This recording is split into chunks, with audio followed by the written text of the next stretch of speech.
Okay, so I don't know how I'm going to film this, but I've been testing an Ultra Watch 1. I know I'm behind the curve. I'm coming from a Apple Watch Series 7, which has been great-ish. One thing I don't like is the battery life, but I'll get to that in a minute. What I liked about the aspect of the Apple Watch 1 and why I didn't get the 2 was because everything I was reading that the functionality of the 2 is really not worth the extra cost, because I got this refurbished from Amazon. Woot, technically, and it was a good deal, couldn't pass up. Came with the color band and the size band that I wanted. Ocean, the blue and ocean, blue ocean band. The feature I wanted the most was the fact that the battery lasts over 24 hours, closer to 36, a minimum 36, closer to 48 in my usage. Whereas the 7, I had to recharge 3/4 of the day in. And but here's the rub. What I found was this just became a habit of recharging it. Where it was a hassle is when I was super busy. Either I'm traveling or my schedule is just, my routine is not the same. And so I just kind of wanted to find something that was a little bit more seamless.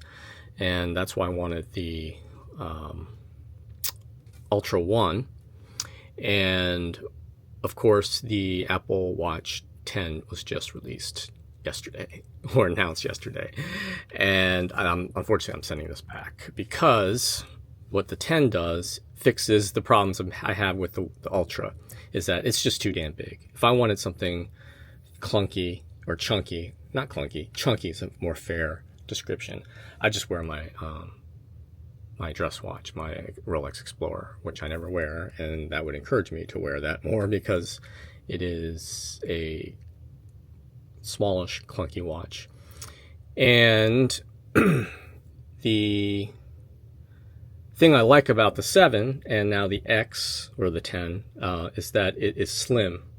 And I mean, I bang this thing against objects all the time, as evidenced by some of the scratches on it. That said, the 10 is supposed to be a little bit slimmer, like tiny bit slimmer. Larger face, closer to this one, like within a pixel. And with my tired eyes, they're tired old 53-year-old eyes, they're larger is better. And yeah, so, and the battery life is supposed to be much better on the 10. So it's a win-win, and the cost ends up being the same. The titanium is nice on this, but it cuts down the weight of the watch, which is necessary. I honestly don't notice the weight that much on this. It's definitely heavier than the 7, but it's not like, ugh, you know, it's super heavy. Having the 10 being thinner, same face size, is going to be great, and lighter, or more or less the same as this. I need to check the advertised weight of the 10. I imagine it's somewhere in between these two, which is perfect. One cool thing I found out was that I thought the Ultra bands had to be wider, that they had specific bands. I honestly didn't look into it. So I went ahead and ordered some Ultra bands. They're cheap. They were like $8 on Amazon. This orange one I love. And it turns out I was taking the bands off of this. I was like, well, let me actually compare the ones that I have. And check and see if it's the same width, and sure enough, it is the same width. And I think it looks kind of cool, having the ocean band on a 7-esque or 8 or 9 form factor watch. I went ahead and got a trail band because everyone raved about these. I like it. I like the fact that you can get it snug and it's like an exact fit. What I don't like is getting wet. It just feels gross until it dries out. You know, I do like the rubber band on the ocean. My favorites, though, are these perforated Nike copies that you can get cheaply on Amazon. And it's because it's pliable and it's perforated, and which is cool. It actually doesn't get gunky inside the holes, which you would think it would, but it doesn't. But that's what an ultrasonic cleaner does. With that said, this is going to go back. I just got it a few days ago. It works great for if you really need these features. I mean, I am an athlete, but I've got enough computers like my Garmin and all kinds of other ways of getting data. I don't really need it to have it on my wrist. Plus, it's just too small to read while you're like doing whatever, like on handlebars and stuff.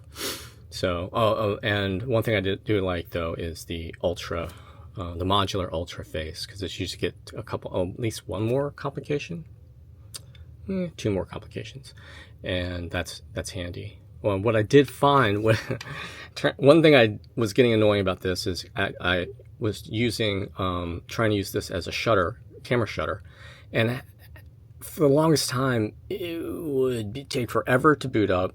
It would never or rarely connect where I can actually have it as a viewfinder. So I just basically used it as a shutter button, not as a framing mechanism. And when I got this, I started it. I was like, oh, it works great. Turns out I just need to reboot this. Maybe it's a Bluetooth thing where it just loses the connection.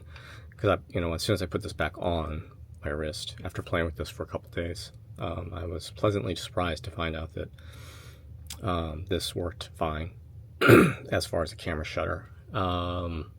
Yeah, I just think it's just, since it's 7, the processors are just like kind of struggling a little bit. It just needs to be rebooted more often. But but that said, the Series 7 is, I would keep it now if I didn't know the 10 was coming out. I honestly was assuming, I didn't know what was going to come out yesterday on the Apple announcement, but this was going to go back regardless, because I just found that this did everything I needed to do. It just seems like the 10 is going to do that much more, and also more importantly, the sleep apnea aspect of it sounds fascinating. It's unfortunate, from what I read, that the Ultra 1 won't support the sleep apnea recording. Maybe the accelerometer isn't sensitive enough, or they just want to be jerks and not roll it out to all the Ultra watches. But that's my spiel of this. Anything else about this? No, the processor is snappy. The big screen again is nice, but that's what the 10 will solve that. But that said, this works pretty fine. And the one nice thing about switching the watches was go ahead and trying to customize things, and cleaning up interfaces, like cleaning up some of my apps I have on here. So that was a good benefit. So now I know the Ultra is just a little bit too big for me. It's unnecessarily big. It does kind of restrict my movement. That's actually one of the things. I actually moved the crown. I always wear the crown. Granted, this is on the wrong wrist. I wear the crown now on my 7 up my arm, if that makes sense. The crown on left. But the nice thing about the Ultra, despite it being bulky, one of the reasons why I wear the crown on the left is that it doesn't jab into my finger on my hand, the top of my hand. But the nice thing about the Ultra is it's kind of recessed, so that's not going to be an issue. And you also have your action button on the side. And that is actually a nice little addition to the Ultras, is the action button. And it starts, I have it programmed to be a stopwatch, and it starts it immediately. So I don't have to go into a complication, which I had on here, and do that. And also I've discovered, even this does it, is Siri on command, and just raise to talk. I just raise it up and tell it to do whatever. So now I just tell this to start a timer, start a timer or whatever. That's really, really handy, especially since, if I'm riding, I'm holding onto the handlebar. Holding on the handlebar, I can just raise my wrist and just say, hey, Siri, start a timer for 8 minutes for my recovery. It's really, really handy, and it listened to me there. But yeah, Series 7 is still hanging on. I'm looking forward to getting the 10, and also pairing it with a new iPhone 16 Pro, since I'm coming from a 13 flat non-Pro, and so I'm going to have all new goodies in a couple weeks. Thanks for watching.